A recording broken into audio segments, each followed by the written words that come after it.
सबसे पहले तो तारिक शहर औरंगाबाद में आपका हमारे स्वागत है, खैर मकदम है। सर, आज आप एक पार्टी के झंडा लेके, एक नाम लेके यहाँ पर मैदान में आए हैं, चुनाव का अवसर है, तो कुछ बताएंगे कि आपकी रणनीति क्या है?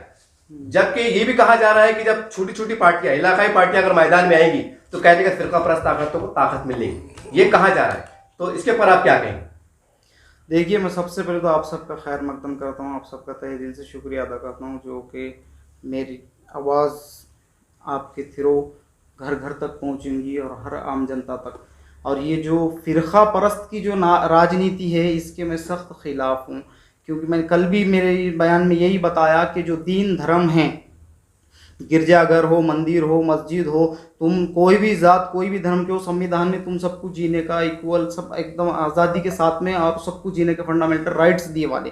तुम्हारा दीन धर्म, तुम्हारा सब, तुम्हारे मस्जिद, मंदिर, घर जो भी है, हमारा दीन, तुम्हारा दीन, जिसका भी है, वो मंदिर, मस्जिद, गिरजाघर, गुरुद्वारा उसके अंदर तक सीमित रहेगा तो बेहतर है। राजनीति के अंदर अगर तुम दीन धर्म को लेंगे तो वो बहुत गंदी और बहुत ही गंदी राजनीति हो रही, इसलिए मैं फ़िरका परस्तों के तो सख्त खिलाफ हूँ। सर, आजकल माल देखा जा रहा है कि आप देख रहे होंगे कि इंडिया गठबंधन बन रहा है, अलायंस बन रहे हैं, तो आपकी आपने क्या सोचा है? इंडिया गठबंधन में जाएंगे, इंडिया गठबंधन जो बन रहा है, अलायंस, राष्ट्रवादी कांग्रेस है, सेना है, भाजपा, एक तमाम एक लोग मिल रहे हैं, 20-25 पार्टियां मिलकर काम कर रही हैं कि हम लोकसभा के अंदर मिलकर काम करेंगे। तो आप अकेले चुनाव लड़ना चाहते हैं कि मिलकर कोई पार्टी के साथ जाना पसंद करेंगे आप? देखो, जनता के हित में अगर जनता के ये जो पार्टी जो बनाए, जो भी अल्लाह के फजल करम से मैंने बहुत जद्दोजहद करा पार्टी बनाने के लिए, मुझे बाबा साहब का नाम नहीं दे रहे थे और बहुत ही जद्दोजहद करके, लड़के फाइट करके आप लोगों के लिए, अवाम के लिए, जनता के लिए, आप अगर साथ देंगे मेरा तो फिर सबका साथ और जनता का, गरीबों का विकास होगा।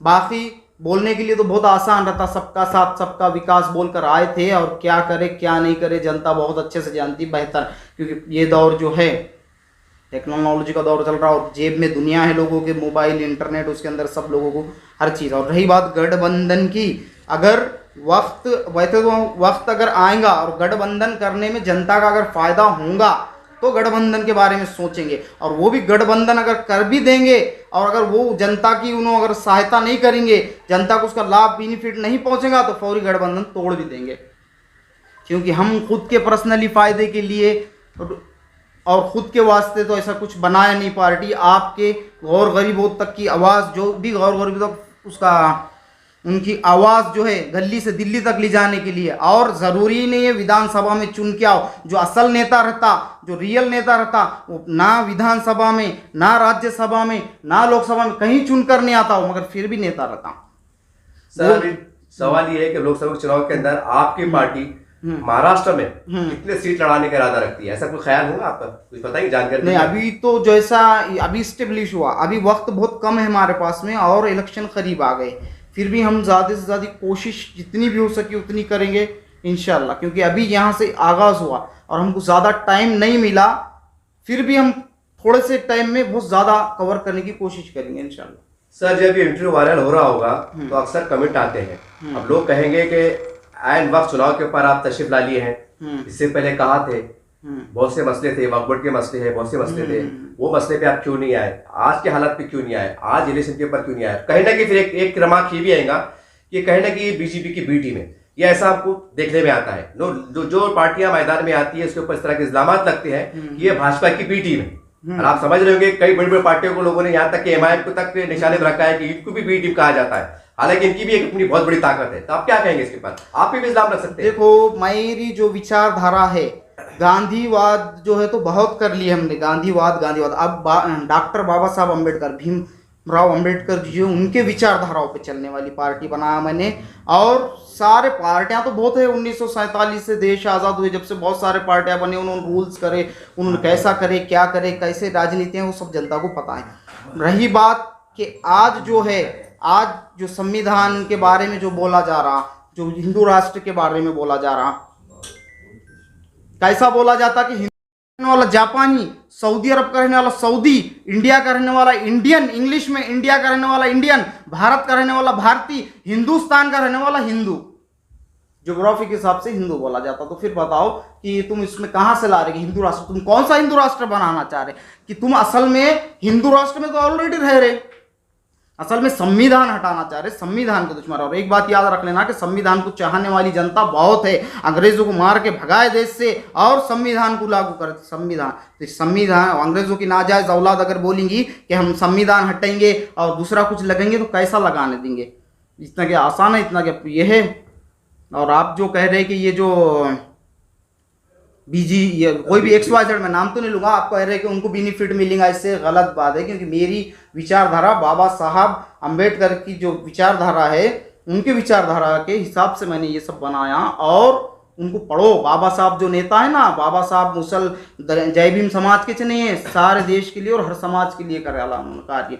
इतनी मेहनत करे, उन कैसी मशक्क़त और कैसी मेहनत करके उन्हें आगे बढ़े आले कि देखेंगे आप, उनको पढ़ेंगे तो आपको फिर पता चलेगा। और ये जो बातें करते ना, हरे हरे सबका साथ सबका विकास, ये बिल्कुल गलत बात है। कहाँ करे तुमने सबका साथ और सबका विकास? सबका साथ और सबका विकास अगर तुमको देखना है तो संविधान पढ़ो, तुमको पता चलेगा। संविधान में बाबा साहब ने रियल में सबका साथ और सबका विकास करे आला।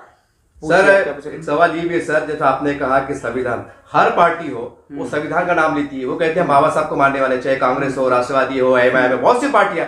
और आप कह रहे हैं कि मैं अम्बेडकर साहब को विचारधारा मानता हूँ, तो ये पार्टियां भी तो ये ऐलान करती है कि हम बाबा साहब को मानते हैं। तो सवाल ये, जब आप भी बाबा साहब को मानते हैं, वो भी बाबा साहब को मानते हैं, तो फिर एक जगह आने में क्या बुराई है? ये आज ऐसा कहा जा रहा है कि जो बाबा साहब की विचारधारा की पार्टियां, इनको एक जगह आना चाहिए, ऐसे बड़े बड़े दानिश्वर कह रहे हैं सर।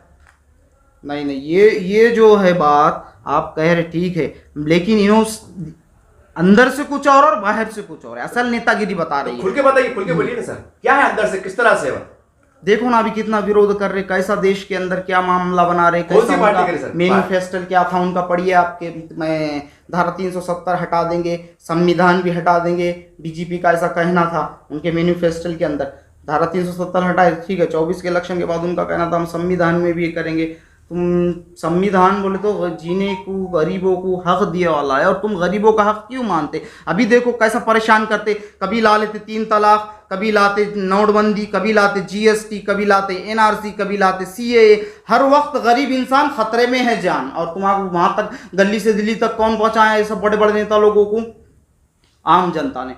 और फिर उनका क्या बोलते, तो आम जनता का हक मारेंगे। अभी तुमने हिट एंड रन केस लेकर आए, ठीक है। इससे बेहतर तुमने जो ह्यूमन ट्रैफिकिंग है उसके ऊपर शिकंजा कसना था, उस पर सख्ती से कानून बनाना था, वो जरूरी था। देश का जो भविष्य है, जो गरीब बच्चे, जो भीख मांगते, जो परेशान है, जो यतीम है, जो एसीर है, वो बच्चों को हायर एजुकेशन दे के उनको क्या बोलते तो आगे बढ़ाना था, ये तुम्हारा काम था। और तुमको अगर वो बनाना था, नया कानून लाना था, तो तुम इसके ऊपर नया कानून लाना था। जो इंस्टीट्यूट, जो प्राइवेट इंस्टीट्यूट चल रहे, कितने लाखों रुपए उन्होंने क्या बोलते तो उसमें बच्चों से फीस वसूल कर रहे। गरीब का बच्चा कहां से देगा?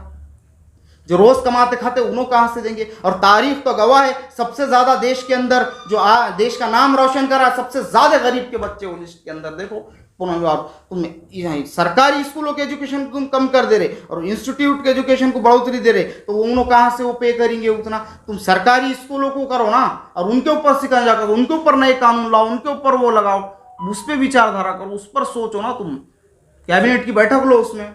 सर आज पूरे देश के अंदर EVM मशीन के पास सवाल उठ रहे हैं, प्रशासन तरफ से अभियान चलाया जा रहा है कि ये आपके सामने मशीन है, आप उसको चेक कर सकते हैं। बहुत अच्छा क्वेश्चन करे आप। हाँ, ये है, वो जांचा जा रहा है कि देखिए मशीन में फॉल्ट है नहीं है, क्या बात है। मेरा सवाल ये है कि इस अभियान को एक तरफ जनता की बहुत से लोग कह रहे हैं कि EVM मशीन से नहीं होना चाहिए, और सरकार करिए, इसके अंदर कोई शंका नहीं है, कोई डाउट नहीं है। इसको आप कैसा देखते हैं, आपका नजरिया क्या है इसके ऊपर? अच्छा, मैं बताता हूं आपको। बहुत अच्छा सवाल करे आपने कि जो EVM मशीन है, EVM मशीन, मेरा तो यही एजेंडा है पहला कि EVM 2024 में EVM हटा के इलेक्शन कराओ, EVM मशीन हटाओ और संविधान बचाओ। क्यों?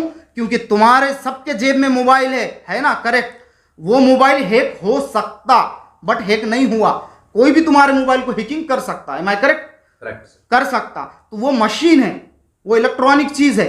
जो देश ने मशीन को क्रिएट करा, जो देश ने मशीन बनाया, वो देश खुद मशीन पे इलेक्शन नहीं करता, फिर हम क्यों मशीन पे इलेक्शन करेंगे? अगर मशीन है वो देश भी खुद मानता ये बात को, अमेरिका ने भी माना, सब ने माने कि हाँ ये टेक्नोलॉजी कभी भी, ये इलेक्ट्रॉनिक्स कभी भी हैक कर सकते, हैकिंग हो सकती। फिर तुम जनता के अधिकार का उल्लंघन क्यों कर रहे? जिनको भी वोट देने का अधिकार है उनका तो उल्लंघन हो जा रहा है, फिर उनके हक मार दे रहे तुम।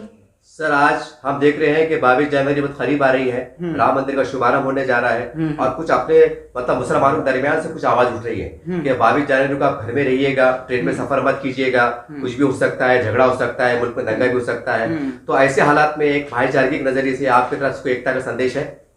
देखो, मैं तो पहले यही बोलूंगा कि बाबरी मस्जिद जो थी वहां पर ऑलरेडी बनी हुई थी, उसको शहीद उसको तोड़ दिया गया, उनको क्यों ने पनिशेबल करे, उनको क्यों ने सजा मिली? अगर बाबरी मस्जिद नहीं टूटती थी तो सवाल ही नहीं होता था वहाँ पैदा के राम मंदिर बनने का। कैसा फैसला दिया गया? आस्था के बिना पे फैसला चलता क्या?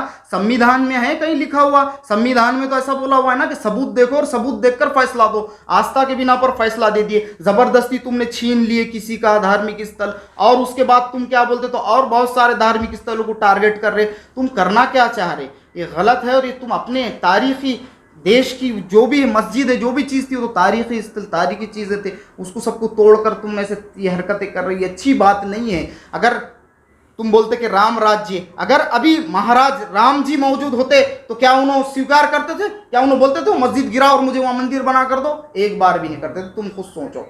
तो ये ऐसी हरकतें नहीं करना चाहिए, इतनी गंदी राजनीति नहीं करना चाहिए, अच्छी बात नहीं है। दिल में आग लगी है तो सुबह तक आएंगी, वक्त की घड़ी है आज नहीं तो कल बदल जाएंगी। आज तुम्हारी हुकूमत है तो क्या हुआ, कल हमारी भी आएंगी।